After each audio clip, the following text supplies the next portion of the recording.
SASDOவின் பிரதான செய்திகள். தலைப்புச் செய்திகள். தமிழக மீனவர்களிடம் பறிமுதல் செய்து 67 படகுகளை ஏலம் விட இலங்கை அரசு முடிவு. ஓய்வு பெறுகிறார் நீதிபதி இளஞ்செழியன். முடங்கியது வைத்தியசாலைகள். போராட்டத்தில் குதித்த தாதியர்கள். 19 வயது யுவதி திடீர் உயிரிழப்பு. பின்னணி பாடகர் KJ ஜேசுதாஸின் உடல்நிலை குறித்து வெளியான உண்மை. தொடர்வன விரிவான செய்திகள். தாயக செய்திகள். எல்லை தாண்டி வந்து மீன் பிடித்ததாக கூறி பறிமுதல் செய்து இலங்கை அரசால் நாட்டுடைமையாக்கப்பட்ட 67 படகுகளை ஏலம் விட இலங்கை அரசு முடிவு செய்துள்ளதாக இந்து தமிழ் நாளிதழ் செய்தி வெளியிட்டுள்ளது. இந்த செய்தியின் அடிப்படையில் 2020ஆம் ஆண்டு பறிமுதல் செய்யப்பட்ட படகுகள் ஏலம் விடப்பட்ட நிலையில் கடந்த ஆண்டு பறிமுதல் செய்யப்பட்ட தமிழக புதுச்சேரி மீனவர்களின் படகுகளை 2வது முறையாக ஏலம் விடப்போவதாக இலங்கை அரசு தற்போது அறிவித்துள்ளது. இதன்படி ராமேஸ்வரம் மீனவர்களில் 31 படகுகள், புதுக்கோட்டை மீனவர்களின் 14 படகுகள், கன்னியாகுமரி மீனவர்களின் 8 படகுகள், நாகை மீனவர்களின் 3 படகுகள், காரைக்கால் மீனவர்களின் 5 படகுகள் உள்ளிட்ட 67 படகுகளை ஏலம் விட உள்ளதாக இலங்கை நீரியல் வளத்துறை தெரிவித்துள்ளது. தனது தீர்ப்புகளாலும் நேர்மையான போக்கினாலும் தமிழ் மக்களை தன் பக்கம் கவர்ந்து வைத்துள்ள நீதிபதி மாணிக்கவாசகர் இளஞ்செழியன் ஓய்வு பெறுகிறார். அவருக்கு பதவி உயர்வு வழங்கப்படாமல் ஓய்வு வழங்கப்பட்டமையானது பலரின் மனதிலும் நெருடலை ஏற்படுத்தியுள்ளது. இலங்கை நீதிபதிகளில் வெள்ளி விழா பூர்த்தி செய்த முதல் தமிழ் நீதிபதியாக நீதிபதி மாணிக்கவாசகர் இளஞ்செழியன் காணப்படுகிறார். 5/2/1997 நீதிபதியாக நியமனம் பெற்று வவுனியாவில் தனது முதல் நியமனத்தை நீதவானாக ஆரம்பித்து 5/2/2022 அதே வவுனியாவில் மேல் நீதிமன்ற நீதிபதியாக 25 ஆண்டுகள் பூர்த்தி செய்த நீதிபதி என்ற பெருமை அவருக்குண்டு.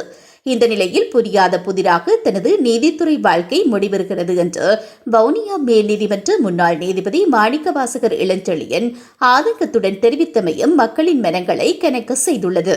ஓய்வு பெறும் மேல் நீதிமன்ற நீதிபதி மாவட்ட இளஞ்செழியனை கௌரவிக்கும் நிகழ்வு கடந்த 1ஆம் தேதி வவுனியாவில் இடம்பெற்றிருந்தமையும் குறிப்பிடத்தக்கது.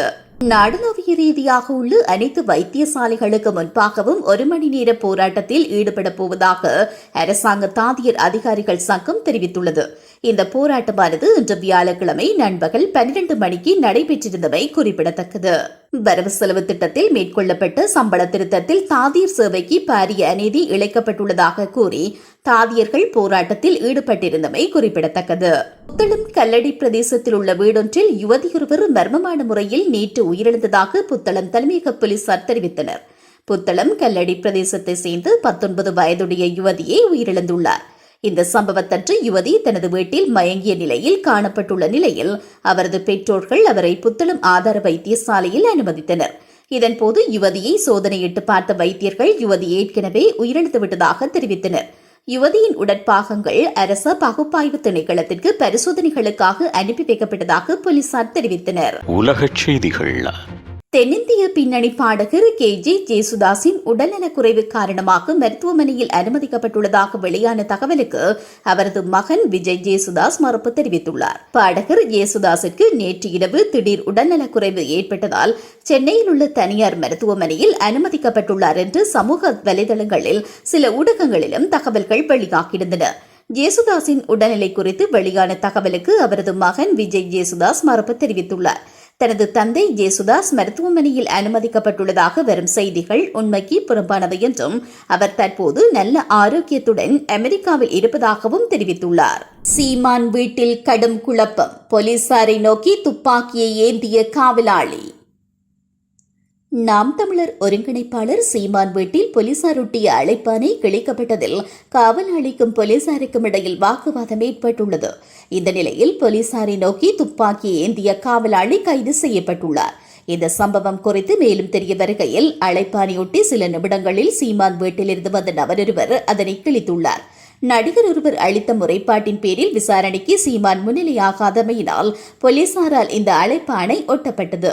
இந்த நிலையில் நாளை காலை 11 மணிக்கு வளசரவாக்கம் போலீஸ் நிலையத்திற்கு விசாரணைக்கு முன்னிலையாகுமாறு போலீசார் அந்த அழைப்பாணையில் குறிப்பிட்டிருந்தனர்.